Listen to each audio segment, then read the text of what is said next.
Hello, students, and welcome back to the channel.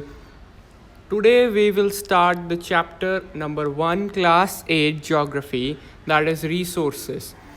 I will explain you the whole chapter in this video in one video, full chapter in one video, in which we will cover up the question answers and the back exercise discussion also. And some important points we will underline during the chapter. तो हम start करते हैं बिना देर किए. सिर्फ एक बात मैं बोलूँगा, यदि आप मेरे चैनल पर नए हैं तो मेरे चैनल को सब्सक्राइब कर लें और घंटी का बटन दबा दें ताकि आपके पास घंटियाँ बजती रहें जैसे ही मैं अपने नए वीडियोस डालता रहूँ अगले चैप्टर्स के लिए. तो चलिए वीडियो को स्टार्ट करते हैं. रिसोर्सेस. तो रिसोर्सेज हमारा ज्योग्राफी का पहला चैप्टर है क्लास 8 का. यहाँ पर एक छोटा सा स्टोरी की तरह एक पैराग्राफ दिया है, पहले उसे पढ़ लेते हैं. Mona and Raju were helping अम्मा टू क्लीन देयर हाउस. एक मोना है और राजू है, वो अम्मा को उसके हाउस को क्लीन करने के लिए उसमें मदद कर रहे होते हैं. Look at all these things, clothes, utensils, food grains, combs, this bottle of honey, books. ये सारी चीज़ों को वो कहते हैं कि देखो, each of these has a use, said Mona. तो मोना कहती है इन सभी चीज़ों का एक यूज़ है, इन्हें हम किसी न किसी चीज़ के लिए, किसी न किसी काम के लिए यूज़ कर सकते हैं. That is why they are important, said Amma. अब अम्मा कहती है इसलिए तो वो इम्पॉर्टेंट है, जिनका यूज़ है, जिस चीज़ का हम यूज़ कर सकते हैं वही चीज़ इम्पॉर्टेंट हुई ना. These are resources. What is a resource was Raju's question to Amma. तो अब वो कहती है कि ये तो एक रिसोर्स है, ये सारे रिसोर्सेज हैं.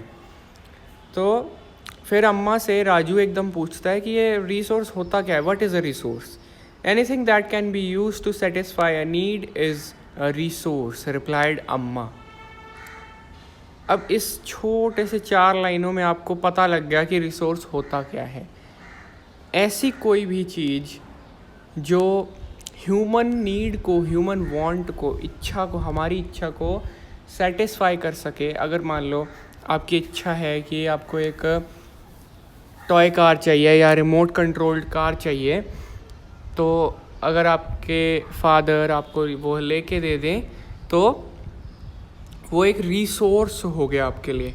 वो कार एक रिसोर्स हो गया, आपकी जो इच्छा थी वो पूरी हो जाती है, उसे वो सेटिस्फाई कर देता है आपकी इच्छा को कि हाँ आपको कार चाहिए था, आपको कार मिल गई. तो कार आपके लिए एक रिसोर्स हो गया आपके एन्जॉयमेंट के लिए. अभी आगे आगे जैसे जैसे हम पढ़ेंगे तो आपको और क्लियर होता जाएगा ये क्या है. Look around you and observe, you will be able to identify many types of resources. आप अपने चारों तरफ देखेंगे तो आपको बहुत सारे रिसोर्सेज देखने को मिलेंगे. The water you drink when you are thirsty, the electricity you use in your house, the rickshaw you use to get home from school, the textbook you use to study are all resources.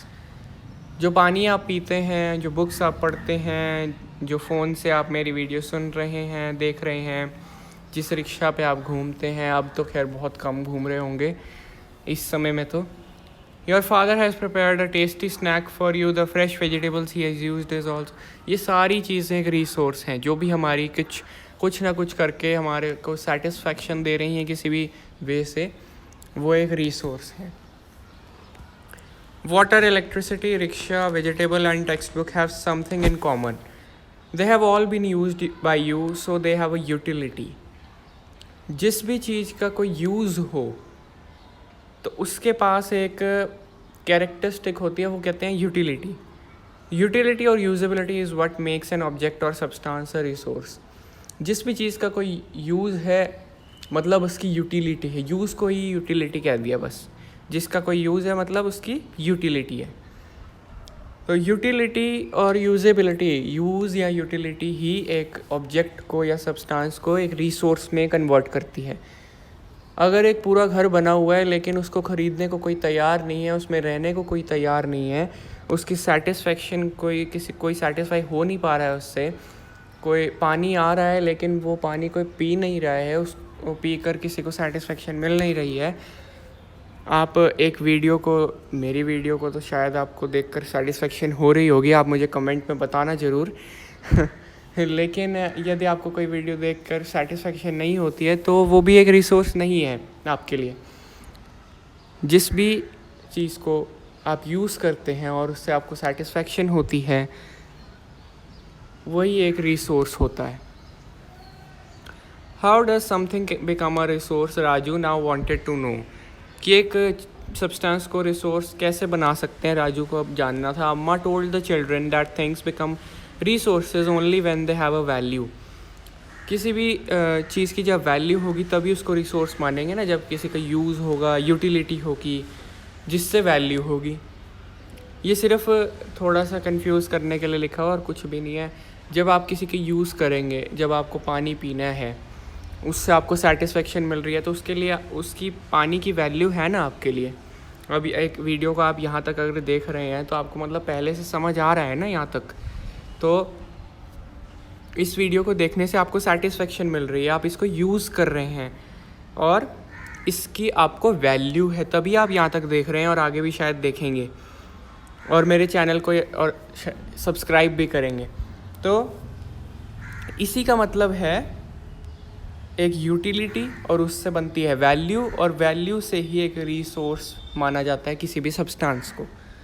Value means worth, किसी भी चीज़ की worth है। अगर जैसे आपने ये worth word बहुत बार सुना होगा कि कोई शॉपिंग करने जाता है और कहता है कि भाई ये मुझे चेन चाहिए, वो कहता है ये सपोज़ 100 रुपीज़ की वो कहता है, लेकिन आप कहते हैं ये तो 50 रुपीज़ वर्थ है, इसकी 50 रुपीज़ है सिर्फ। तो जितनी उसकी वैल्यू बनती है आपके हिसाब से, वह है worth. Some resources have economic value, some do not. For example metals may have an economic value, a beautiful landscape may not. एक बहुत बड़ा लैंडस्केप है, उसकी वैल्यू इकोनॉमिकली हो सकती है, नहीं हो सकती है, लेकिन एक मेटल की हो सकती है। But both are important and satisfy human needs. लेकिन इसका मतलब ये नहीं है कि जिसको पैसे से ना ख़रीदा जाए या जिसकी ब्यूटी पैसे से ना हो वो कोई रिसोर्स नहीं है, ऐसा बिल्कुल नहीं है। तो आपको मैं समझता हूँ कि अब तक बहुत अच्छे से समझ आ रहा होगा। यहाँ पर मैं कुछ क्वेश्चंस बताता हूँ अब आपको, डेफिनेशंस। ये पहला तो यूटिलिटी। यूटिलिटी में यूटिलिटी की डेफिनेशन आ जाएगी यहाँ से। यूटिलिटी और usability is what makes an object और सब्सटेंस अ रिसोर्स।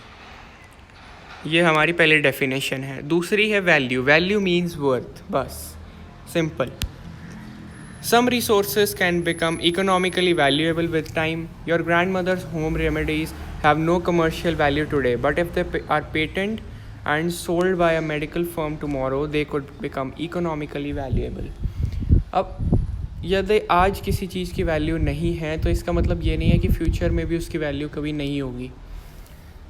जैसे आज आपके ग्रैंडमदर के कोई नुस्खे हैं, उन्होंने एक बुक लिख दी और वो आगे जाकर, अभी तो उसकी कोई वैल्यू नहीं करेगा, लेकिन कोई एक फार्मास्यूटिकल कंपनी है उसको पेटेंट करा के आगे बेचने लग जाए तो वो इकोनॉमिकली वैल्यूएबल हो जाएगा। अब पेटेंट का यहाँ पर मतलब एक बार देख लेते हैं ग्लॉसरी। एक हमारी थर्ड डेफिनेशन हो गई। Patent, it means the exclusive right over any idea और इन्वेंशन। अब इसको भी मैं अपने वीडियो से लिंक करके बताता हूँ कि आप मेरी वीडियो में अगर इसको बिल्कुल बड़े व्यू में देख रहे हैं, इन लास्ट व्यू में, तो एक राइट कॉर्नर में नीचे आपको HH का साइन दिख रहा होगा या मेरे लोगो का साइन दिख रहा होगा मेरे चैनल का। इसका मतलब है कि ये पेटेंट है। मैं इस वीडियो को सिर्फ मैं ही पब्लिश कर सकता हूँ, अगर कोई और करेगा तो वो उसकी वीडियो डिलीट हो जाएगी, यूट्यूब अपने आप डिलीट कर देगा। इसका मतलब इसके ऊपर सिर्फ मेरा हक है, क्योंकि मैंने इसके ऊपर मेहनत की है। तो अगर कोई दवाई बनाता है तो उसको वो पेटेंट कर लेता है तो सिर्फ वो दवाई वही बेच सकता है, उसका प्रॉफिट सिर्फ वही कमा सकता है और कोई नहीं कमा सकता। इसका मतलब पेटेंट का मतलब ये है, और ये इम्पॉर्टेंट एक डेफिनेशन है जो आपको पता होनी चाहिए। अब सेकंड पेज पे आते हैं। यहाँ पर टेक्नोलॉजी की डेफिनेशन दी हुई है। It is the application of the latest knowledge and skill in doing और मेकिंग थिंग्स। अपनी नॉलेज को अप्लाई करो और स्किल को और नई चीज़ें बनाओ और उससे यूज़ करो, उसको सेटिस्फैक्शन के लिए यूज़ करो। उसे कहते हैं टेक्नोलॉजी। जैसे मोबाइल फ़ोन है, लैपटॉप्स हैं, टीवी है और बहुत सारी मशीनरीज़ हैं, टेक्नोलॉजी है। और अब तो बच्चे भी बहुत टेक सेवी हैं, तो टेक्नोलॉजी के बारे में तो मुझे बताने की कोई ज़रूरत नहीं है। Time and technology are two important factors that can change substances into resources. अब टाइम और टेक्नोलॉजी दो ऐसे फैक्टर्स हैं बहुत इम्पॉर्टेंट जो सब्सटेंसेस को रिसोर्सेज में बदल सकते हैं। Both are related to the needs of people. दोनों ही पीपल की नीड्स से रिलेटेड हैं, उनके इच्छाओं से रिलेटेड हैं। People themselves are the most important resource. People लोग अपने आप के लिए बहुत बड़े बड़े रिसोर्स हैं। उनकी जो आइडियाज़ हैं और नॉलेज है, इन्वेंशंस हैं, डिस्कवरीज़ हैं, वही तो और रिसोर्सेज बनाते हैं। ईच डिस्कवरी और invention leads to many others. एक डिस्कवरी होती है, एक इन्वेंशन होता है, उससे कई और इन्वेंशंस हो जाते हैं और कई और डिस्कवरीज़ भी हो जाती हैं। The discovery of fire led to the practice of cooking and other processes while the invention of wheel ultimately resulted in development of newer modes of transport। तो जैसे फायर का इन्वेंशन हुआ तो उससे कुकिंग इन्वेंट हुआ, उससे कुछ और इन्वेंट हुआ, उससे कुछ और ये एक चेन बन जाती है। एक इन्वेंशन होता है तो उससे कई और इन्वेंशंस भी हो जाते हैं। जैसे अब व्हील का इन्वेंशन हुआ, उससे गाड़ी बनी, मतलब गाड़ी का इन्वेंशन भी हुआ, मोड्स ऑफ ट्रांसपोर्ट का हुआ। पहले बैलगाड़ियाँ आई, फिर उससे एक नया इन्वेंशन हो गया कि इसी को एक मोटर कार में बदल दिया जाए, फिर मोटरसाइकिल्स आई, बहुत सारा कुछ हुआ। The technology to create hydroelectricity has turned energy in fast-flowing water into an important resource। अब एक पानी बहुत तेज़ बह रहा है, वो हमारे लिए रिसोर्स नहीं हो सकता, लेकिन टेक्नोलॉजी की मदद से हमने उससे एनर्जी डिराइव कर ली, हाइड्रो इलेक्ट्रिसिटी डिराइव कर ली, तो वो एक रिसोर्स में परिवर्तित हो गया, बदल गया, चेंज हो गया, कन्वर्ट हो गया और वो बहुत इम्पोर्टेंट रिसोर्स माना गया। तो टेक्नोलॉजी और टाइम की मदद से हम किसी भी सब्सटेंस को एक रिसोर्स बना सकते हैं। So I am a resource tool, a very valuable one. अब एक यहाँ पर माँ बेटी की तस्वीर बनाई हुई है कार्टून के पिक्चर में, राइट साइड में मैं बात कर रहा हूँ। तो वो एक लड़की पूछती है कि क्या मैं आपके लिए रिसोर्स हूँ? वो कहती हाँ, बहुत वैल्यूएबल हो तुम मेरे लिए। Types of resources. Resources are generally classified into natural, human made और ह्यूमन। अब 3 टाइप्स के रिसोर्सेज हैं। नेचुरल रिसोर्सेज हैं, फिर ह्यूमन मेड रिसोर्सेज हैं और ह्यूमन रिसोर्सेज हैं। नेचुरल जो भगवान ने पहले से बनाए, फिर ह्यूमन मेड जो ह्यूमन ने बनाए, और ह्यूमन वो खुद। अब उनकी डिटेल पढ़ते हैं। Natural resources that are drawn from nature and used without much modification are called natural resources. अब यहाँ पे पहले तो एक टेक्नोलॉजी की डेफिनेशन आप यहाँ पर अंडरलाइन कर लो। उसके बाद नेचुरल रिसोर्सेज की डेफिनेशन कि नेचुरल रिसोर्सेज वो हैं जो नेचर से हमें मिले हैं और उसमें कोई हमने मॉडिफिकेशन अपनी नहीं की है। जो हवा है, पानी है, धरती है, इन सब में हमने कुछ मॉडिफाई नहीं किया है। ये हमें जैसे मिले थे हम वैसे ही इनको यूज़ कर रहे हैं। The air we breathe, the water in our rivers and lakes, the soils, minerals or natural resources. Many of these resources are free gifts of nature and can be used directly. ये gift हैं nature के, free gifts हैं। In some cases, tools and technology may be needed to use a natural resource in the best possible way। हाँ, कई बार ऐसी ज़रूरत पड़ जाती है कि उनके यूज़ करने के लिए हमें टेक्नोलॉजी की मदद लेनी पड़ जाए। अब नेचुरल रिसोर्सेज को भी आगे सब डिवाइड कर सकते हैं रीन्यूएबल और नॉन रीन्यूएबल रिसोर्सेज में। अब रीन्यूएबल क्या होता है? जिसको बार बार यूज़ किया जा सके, रीन्यू किया जा सके, रिपेयर किया जा सके, रिप्लेनिश किया जा सके। इस सब का मीनिंग एक ही है और उसको वो एक बार यूज़ करके वो ख़त्म ना हो जाए, उसको बार बार यूज़ किया जा सके। इसका मतलब है renewable resources. Renewable resources are those which get renewed और रिप्लेनिश्ड क्विकली। बस इसकी ये डेफिनेशन है।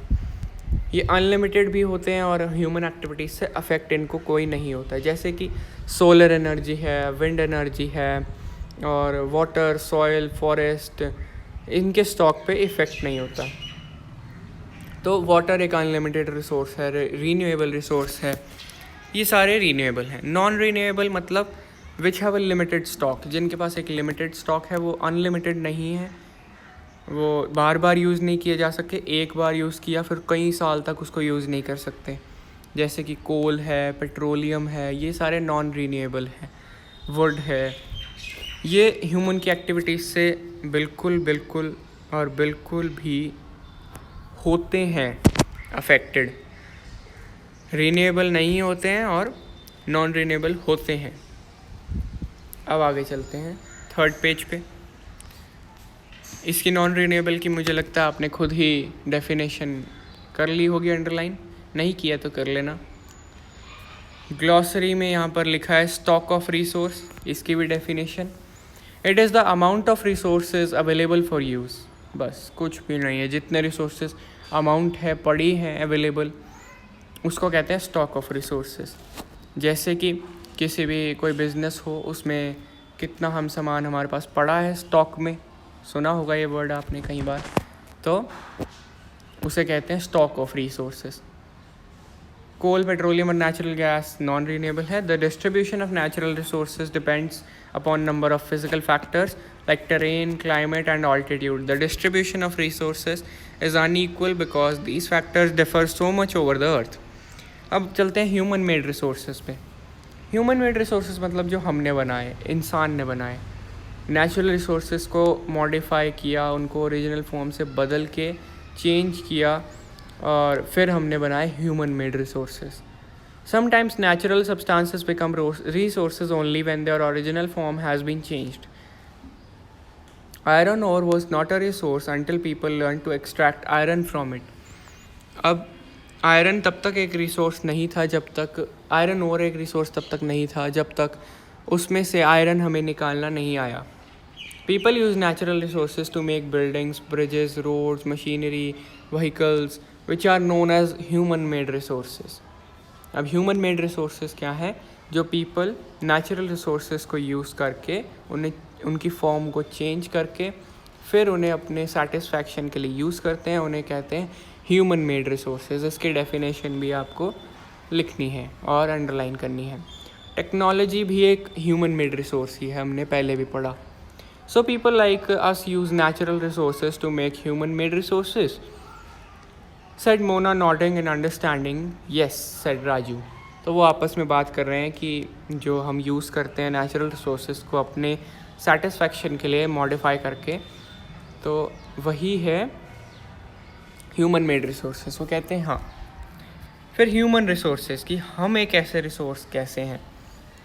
People can make the best use of nature to create more resources when they have the knowledge, skill and the, एक minute आगे चलते हैं, technology to do so. अब उससे पहले यहाँ पर बहुत कुछ रह गया।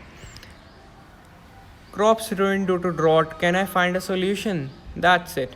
It's all thanks to the knowledge, education and skill we could find a solution. अब ये क्या बताना चाह रहे हैं कि वो ह्यूमन रिसोर्स क्या है?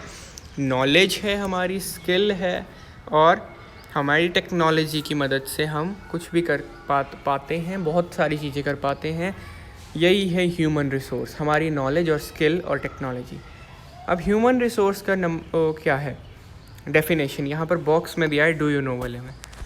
Human resource refers to the number, that is quantity, and abilities mental and physical of the people. अब ह्यूमन रिसोर्स क्या है? हमारी मेंटल और फिजिकल एबिलिटी, और क्वांटिटी नंबर।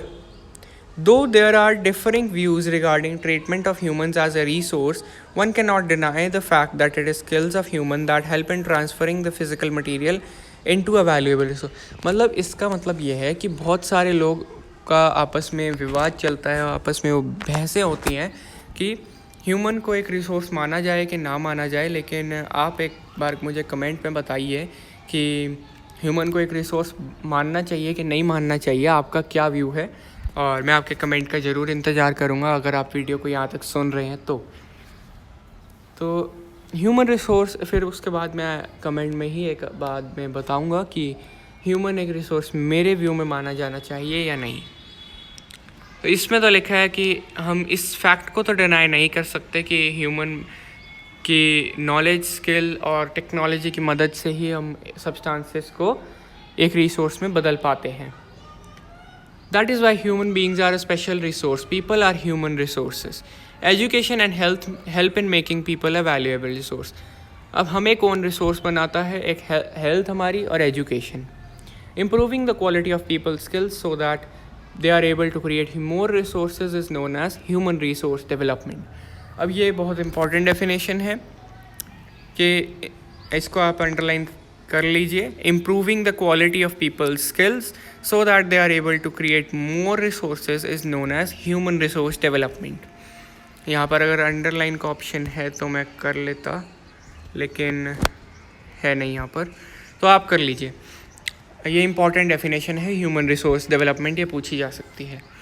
फिर कंजर्विंग रिसोर्सेज, ये हमारा 1-2 टॉपिक ही रह गए हैं, छोटा चैप्टर था. हाँ, एक लास्ट टॉपिक है ये बहुत इंपॉर्टेंट टॉपिक है. पूरे चैप्टर में से सबसे इंपॉर्टेंट टॉपिक कंजर्वेशन ही है. Mona had a nightmare. She dreamed that all the water on the earth had dried up and all the trees cut down. अब मोना को एक सपना आया कि नाइटमेयर आया, मतलब डरावना सपना. उसने सपने में देखा कि धरती का सारा पानी तो सूख गया है और सारे पेड़ पूड़ कट गए हैं और कोई भी शेड नहीं है, कहीं पे भी छाँव नहीं है, किसी के पास खाना नहीं है, पीने को पानी नहीं है और सब इधर से उधर घूम रहे हैं खाने पीने के लिए और छाँव के लिए.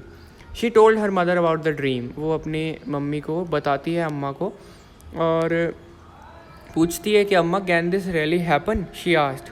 तो वो पूछती है कि अम्मा ऐसा कभी हो सकता है? फिर अम्मा बताती यस, हो सकता है. If we are not careful, then even renewable resources can become very scarce and the non-renewable ones can definitely get exhausted. अब वो कहती है कि हाँ, हो सकता है अगर हम केयरफुल ना रहें तो रीन्यूएबल रिसोर्सेज, मतलब जो अनलिमिटेड हैं, वो भी बहुत स्कार्स रह जाएंगे. स्कार्स का मतलब होता है बहुत कम क्वांटिटी में, और जो नॉन रीन्यूएबल हैं वो तो डेफिनेटली एग्जॉस्ट ही हो जाएंगे, ख़त्म ही हो जाएंगे. कोल पेट्रोलियम तो बिल्कुल बचेगा ही नहीं, और भी जो नॉन रीन्यूएबल हैं. What can we do about it? Raju asked. Lots, replied अम्मा. अब अम्मा से वो पूछता है कि हम क्या कर सकते हैं. राजू पूछता है. अम्मा कहती है हम बहुत कुछ कर सकते हैं. तब क्या कर सकते हैं वही हम आगे देखेंगे. उससे पहले एक बहुत बहुत इंपॉर्टेंट डेफिनेशन, सस्टेनेबल डेवलपमेंट. ये तो आता है पेपर में, बहुत इंपॉर्टेंट है. Carefully utilising resources so that besides meeting of the requirements of the present also takes care of future generations. कि सस्टेनेबल डेवलपमेंट का क्या मतलब है? आज जो हमारे पास रिसोर्सेज हैं उनको हम इस वे में यूटिलाइज़ करें कि वो हमारी नीड्स को तो सेटिस्फाई करे ही, लेकिन जो आने वाली फ्यूचर जनरेशन्स हैं उनकी सेटिस्फेक्शन के लिए भी बचा के रखें हम. अगर हम तभी बोलते हैं कि पानी बचाओ, पानी बचाओ, पानी बचाओ, कि पानी क्यों बचाओ भाई, हमारी तो नीड पूरी हो रही है, पानी हम क्यों बचाएं? हमें आगे की जनरेशन्स के बारे में भी सोचना है. उसे ही कहते हैं सस्टेनेबल डेवलपमेंट. तो ये बहुत ज़रूरी है, बहुत इम्पॉर्टेंट टॉपिक है आज के व्यू में. जब इतना वेस्टेज हो रहा है हर चीज़ का, तो सस्टेनेबल डेवलपमेंट सबको करना चाहिए. Using resources carefully and giving them time to get renewed is called resource conservation. ये भी एक डेफिनेशन है, इसको आप अंडरलाइन कर सकते हैं. Balancing the need to use resources and also conserve them for the future is called sustainable development. इसको याद कर लो, रटने को मैं बिल्कुल नहीं बोल रहा हूँ. इसको एक बार माइंड में स्टोर ज़रूर कर लो क्योंकि पेपर में आएगा. इसको आप याद कर सकते हो. बस इतना याद करना है कि अपनी नीड्स को और फ्यूचर की नीड्स को बचाना है. बस कि ऐसे यूज़ करो कि अभी तो यूज़ कर ही लें लेकिन बाद के लिए भी बचा लें. Conserve them for the future also. Each person can contribute by reducing consumption, recycling, reusing things. अपनी कंजम्पशन को कम कर सकते हैं, रिसाइकल कर सकते हैं सब ऑब्जेक्ट्स को, सब्सटेंसेस को, और रीयूज़ कर सकते हैं कुछ बहुत सारी चीज़ें उसको. और जैसे कि बॉटल्स होती हैं, प्लास्टिक बॉटल्स, उनको हम रीयूज़ करते हैं. कोका कोला की बोतल ख़त्म हो गई, उसमें पानी भर लिया, पानी की बोतल भी ख़त्म हो गई, फिर से पानी भर लिया. ऐसे कई सारे यूजेस हम उसके निकाल लेते हैं. और भी बड़ी सारी चीज़ें हैं। आप क्या करते हैं मुझे कमेंट में ज़रूर बताएं। तो अगर आप मेरा वीडियो यहाँ तक देख रहे हैं तो मुझे कमेंट्स का इंतज़ार रहेगा। आप कमेंट में ज़रूर बताएं कि आप कैसे कैसे कौन सी चीज़ों को रीयूज़ करते हैं और रिसाइकल करते हैं। Ultimately it makes a difference because all our lives are linked. That evening the children and their friends made packets and shopping bags out of old newspapers. फिर उन्होंने ये बात सीखकर पुराने न्यूज़पेपर्स में से न्यूज़पेपर बैग्स बनाए, पुराने कपड़ों में से, बास्केट्स में से, बैम्बू स्टिक्स में से, और बास्केट्स बनाई बैम्बू स्टिक्स से। We will give a few to every family we know, said Mona. कि वो अपने रिलेटिव्स में, अपनी जानकारों में बांटेंगे ये चीज़ें। After all it is for a very good cause, said Mustafa, to save our resources and to keep our earth alive. I am going to be very careful not to waste the paper, said Jessie. ये सारे कह रहे हैं कि हम ये कुछ भी वेस्ट नहीं करेंगे, हम सबको जागरूक करेंगे और आपको भी ऐसा ही करना है। Many trees are cut down to make paper, she explain. बहुत सारे पेड़ कटते हैं पेपर बनने में, इसलिए हम फ़ोन पर पढ़ाई कर रहे हैं, ठीक है ना। नहीं, इसलिए नहीं कर रहे हैं, लॉकडाउन की वजह से कर रहे हैं। लेकिन आपको मेरी वीडियोस के हेल्प चाहिए और कोई अगर स्पेसिफिक चैप्टर आपको बनवाना है वीडियो पहले कोई ज़रूरत है तो आप कमेंट में वो ज़रूर बता सकते हैं। मैं जल्द से जल्द कोशिश करूँगा उसे बनाने की। और मैं आगे 1 मार्क क्वेश्चंस के ऊपर भी वीडियोस बनाने वाला हूँ, जिसमें मैं स्पेसिफिकली 1 मार्क क्वेश्चंस को ही डिस्कस करूँगा। I will see that electricity is not wasted in my house, shouted Mustafa. वो कह रहे हैं इलेक्ट्रिसिटी नहीं वेस्ट करूँगा मैं, लाइटें बंद कर दूँगा सारी। ऐसा नहीं करना है, लेकिन जो फालतू की लाइटें जलती रहेंगी उनको ज़रूर बंद करना है। ब्रश करते टाइम पानी को टूटी की नहीं चलनी चाहिए, उसको बंद करना है। ये बहुत सारी बातें हैं जो आपको पता है पहले से। Electricity comes from water and coal. ये सिर्फ स्टोरी को है, इसको पढ़ने की कोई ज़्यादा आवश्यकता नहीं है। तो future of our planet and its people is linked with our ability to maintain and preserve the life support system that nature provides. Duty क्या है हमारी? 3 पॉइंट्स इन्होंने दिए हैं कि हमारी ड्यूटी क्या है। All uses of renewable resources are sustainable, the diversity of life on the earth is conserve, the damage to natural environmental system is minimized. पहली की ड्यूटी क्या है?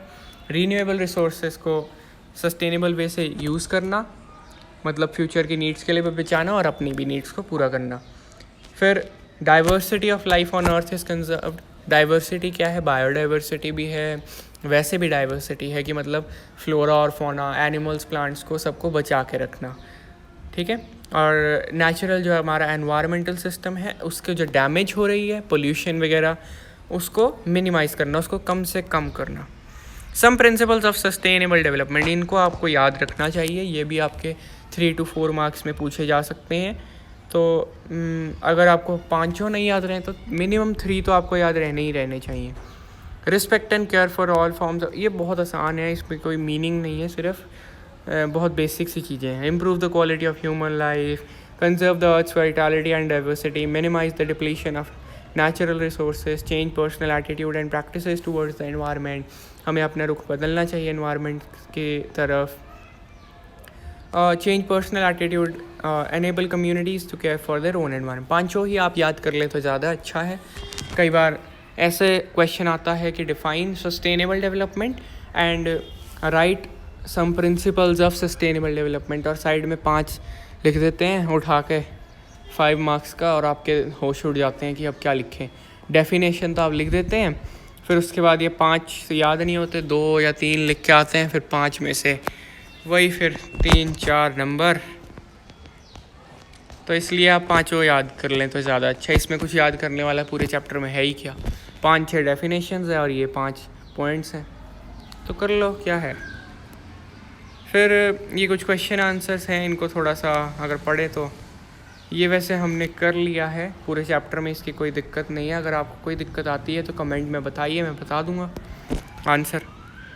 टिक द करेक्ट आंसर, तो इसका हम कर लेते हैं। विच one of the following does not make substance a resource? Utility बताओ, बनाती है? हाँ बनाती है भाई, बता बिल्कुल बनाती है सर, ऐसा कैसे बोल रहे हो? रिसोर्स बनाती है, ठीक है।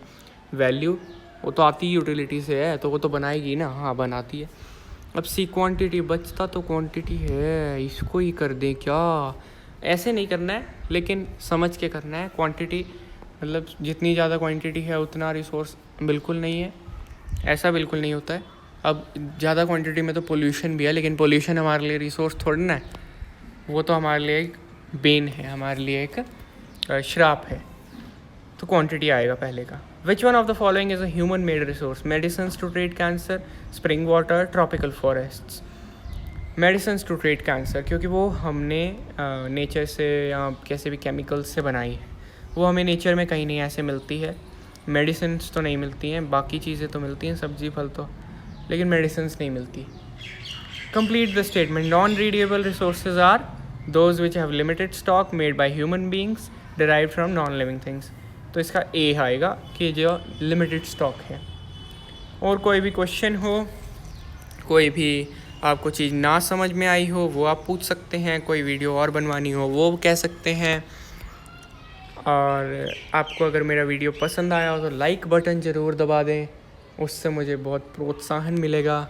इस वीडियो को पूरे इंडिया में शेयर कर दीजिए, जितने भी आपके दोस्त हैं, जितने भी आपके रिलेटिव्स हैं, जितने भी क्लास 8 के स्टूडेंट्स हैं, सबको ये वीडियो पहुंचा दीजिए। मेरे चैनल को सब्सक्राइब कीजिए और नोटिफिकेशंस बटन को ऑन कीजिए। और हम इसी के साथ इस वीडियो को समाप्त करते हैं। मिलते हैं अगली वीडियो के साथ, चैप्टर 2 में या फिर किसी और सब्जेक्ट के चैप्टर 1 में, जैसा भी आगे वीडियो बनती है। तब तक के लिए गुड बाय, थैंक यू।